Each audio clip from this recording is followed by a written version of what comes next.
بسم اللہ الرحمن الرحیم۔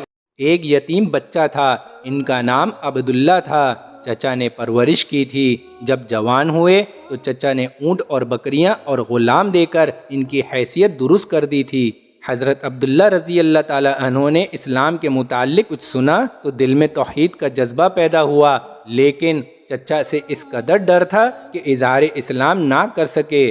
جب نبی کریم صلی اللہ تعالی علیہ وآلہ وسلم فتح مکہ سے واپس گئے تو حضرت عبداللہ رضی اللہ تعالی عنہ نے چچا سے کہا، پیارے چچا، مجھے برسوں انتظار کرتے گزر گئے کہ کب آپ کے دل میں دین اسلام کی محبت پیدا ہوگی اور آپ کب مسلمان ہوں گے، لیکن آپ کا حال وہی ہے جو پہلے سے چلا آ رہا ہے۔ میں اپنی عمر پر زیادہ اعتماد نہیں کر سکتا، مجھے اجازت دیجیے کہ میں مسلمان ہو جاؤں۔ چچا نے جواب دیا، دیکھ، اگر تو محمد صلی اللہ تعالی علیہ وآلہ وسلم کا دین قبول کرنا چاہتا ہے تو میں سب کچھ تجھ سے چھین لوں گا، تیرے بدن پر چادر اور تہمت تک باقی نہ رہنے دوں گا۔ حضرت عبداللہ رضی اللہ تعالی عنہ نے جواب دیا، چچا جان، میں مسلمان ضرور بنوں گا اور حضرت محمد صلی اللہ تعالی علیہ وآلہ وسلم کی اتباع قبول کروں گا۔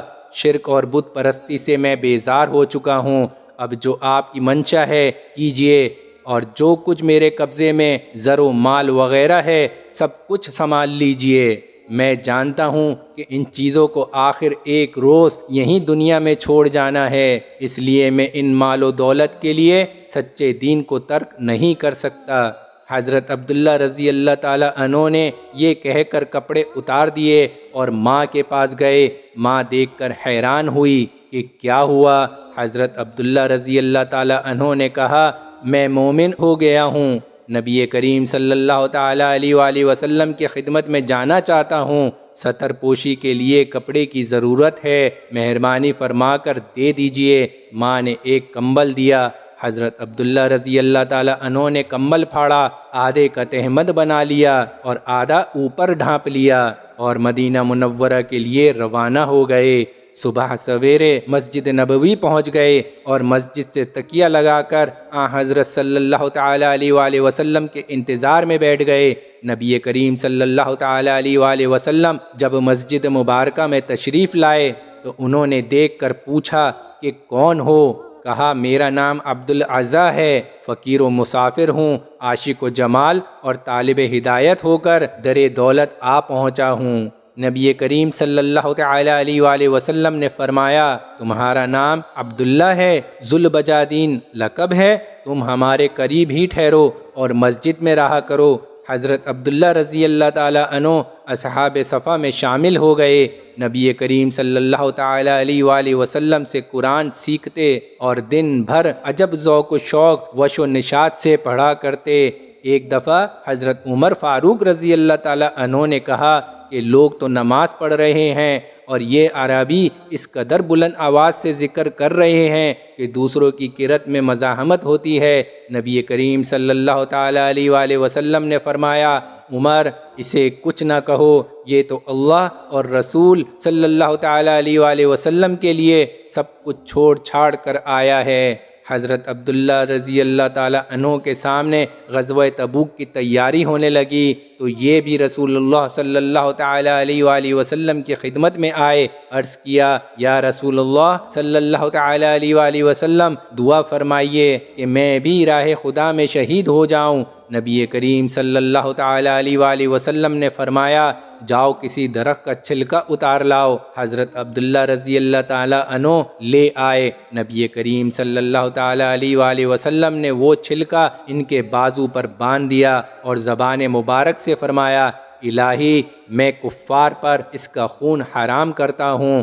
حضرت عبداللہ رضی اللہ تعالی عنہ نے عرض کیا، یا رسول اللہ صلی اللہ تعالی علیہ وآلہ وسلم، میں تو شہادت کا طالب ہوں۔ نبی کریم صلی اللہ تعالی علیہ وآلہ وسلم نے فرمایا، جب اللہ کے راستے میں نکلو اور پھر بخار آئے اور مر جاؤ تب بھی تم شہید ہی ہوگے۔ تبوک پہنچ کر یہی ہوا کہ بخار چڑھا اور انتقال کر گئے۔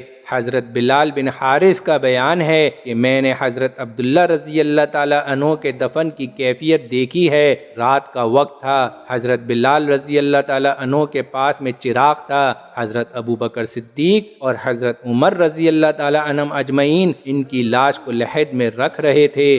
نبی کریم صلی اللہ تعالیٰ علیہ وآلہ وسلم بھی ان کی قبر میں اترے اور حضرت ابو بکر اور حضرت عمر رضی اللہ تعالیٰ عنہم اجمعین سے فرما رہے تھے، اپنے بھائی کو مجھ سے قریب کرو۔ حضرت صلی اللہ تعالیٰ علیہ وآلہ وسلم نے قبر میں اینٹیں بھی اپنے ہاتھ سے رکھیں اور پھر دعا میں فرمایا، اے اللہ میں ان سے راضی ہوا، تو بھی ان سے راضی ہو جا۔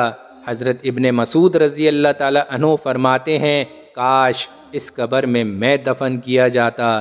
خلاصہ عرض ہے، یہاں کچھ کہنے یا کچھ سمجھانے کی ضرورت نہیں، پھر بھی یاد دہانی ہے، جبکہ ہر مسلمان یہ بات جانتا ہے یہ دین ہم تک بہت مشکلوں اور مشقتوں سے پہنچا ہے، لیکن بھول جاتے ہیں اس لیے کہ ہم ماں کی کوکھ سے ہی مسلمان پیدا ہوئے، ہماری کوئی مشقت محنت نہیں۔ ہم یہ بھی جانتے ہیں کہ اللہ کو مان کر اور خاتم النبیین حضور اکرم صلی اللہ تعالیٰ علیہ وآلہ وسلم کو مان کر ہی دین اسلام میں داخل ہوتے، لیکن بات پھر وہی کہ بھول جاتے، یعنی اللہ کے احکامات، نبی کریم صلی اللہ تعالیٰ علیہ وآلہ وسلم کی سنتوں میں دین و دنیا میں کامیاب ہو سکتے ہیں۔ اور یہ کوئی مشکل کام یا عمل نہیں، بہت ہی سادہ اور آسان ہے، بس جاننے کی ضرورت ہے کہ احکامات کس وقت کیا لاگو ہوتے ہیں اور اس پر نبی اکرم صلی اللہ تعالیٰ علیہ وآلہ وسلم کی کیا احادیث مبارکہ اور سنت نبوی آئی ہیں۔ یہ غلط فہمی بھی ہے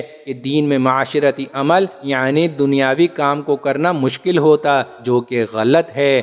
دین نہ تو تعلیم سے روکتا، نہ ہی نوکری سے، نہ ہی کاروبار و تجارت سے، نہ سونے کھانے پینے سے، نہ شادی سے، نہ اولاد سے۔ غرض یہ کہ ہر عمل کو جاننا ہے کہ اس وقت کیا حکم ہے اور کیا سنت کا طریقہ ہے اور حدیث میں کیا آیا ہے۔ انشاءاللہ تعالیٰ اس موضوع میں بھی الگ سے کسی ولاگ میں بات کریں گے۔ آج بس جو پڑھا اور سنا، اللہ تعالیٰ عمل کے ساتھ توفیق عطا فرمائے، اور پڑھنے میں کوئی غلطی ہو گئی ہو تو مجھے معاف فرمائے۔ دعاؤں کی درخواست کے ساتھ جزاک اللہ خیر۔ السلام علیکم۔